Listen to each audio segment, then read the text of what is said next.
చిట్కాలు ప్రతి నలుగురిలో ఒకరికి ఉన్నట్టు అంచనా ముప్పు గుర్తించే విధానాల్లో మార్పులు తేవాలన్న ఐఐటిఎం అన్నటువంటిది హైలైట్ చేశారు. తిరువూరులో ఎంపీ ఎమ్మెల్యే వర్గాల తోపులాట, గుడిలో పట్టు వస్త్రాలు ఇచ్చే విషయంలో వివాదం, నెమలి వేణుగోపాల్ కళ్యాణోత్సవం ఘటన, ఏవడెంపీ కేశినేని శివనాథ్, తిరువూరు ఎమ్మెల్యే కొలికిపూడి శ్రీనివాసరావుల మధ్య విభేదాలు మరోసారి బయటపడ్డాయి.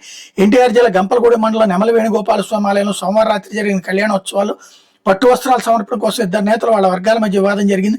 ఎంపీ ఎమ్మెల్యే ఇద్దరు ఒకే సమయంలో కుటుంబ సమేతంగా స్వామి కళ్యాణాన్ని తిలకించేందుకు వచ్చారు. స్వామివారికి సమర్పించే పట్టు వస్త్రాలను ఆలయ ఈవో సంధ్య, అర్చకులు ఎంపీ కేశినేని శివరాజ్ చేతికి అందించారు. తలంబ్రాలు ఎమ్మెల్యే చేతికి ఇచ్చారు. కానీ ఎంపీకి ఎదురుగా నిలబడి ఉన్న ఎమ్మెల్యే కొలికిపూడి శ్రీనివాసరావు చేతులు చాచి పట్టు వస్త్రాలు ఏవి ఇవ్వండి అని ఈవోని అడగడంతో అర్చకులు, అధికారులు అందరికీ ఇబ్బందికరమైన పరిస్థితి ఎదురైంది. దీంతో తన చేతిలో ఉన్న పట్టు వస్త్రాలను ఎంపీ శివనాథ్ ఇచ్చేసి ఎమ్మెల్యేకే ఇచ్చేయండి అన్నట్టుగా నవ్వుతూ పక్కకు వెళ్ళిపోయారు.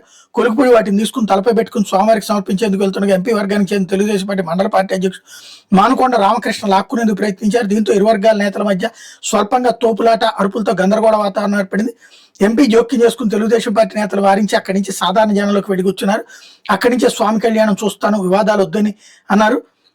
ఎంపీ శివనాథ్ కుటుంబంతో జనంలో కూర్చుని కళ్యాణం తిలకిస్తున్న ఎమ్మెల్యే కొలికిపూడి కుటుంబంతో కలిసి స్వామివారి వేదిక ముందు కూర్చున్నారు. ఆ సమయంలో తెలుగుదేశం పార్టీ నేతలు ఎవరు ఎమ్మెల్యేని రెచ్చగొట్టేలా వ్యాఖ్యలు చేశారు.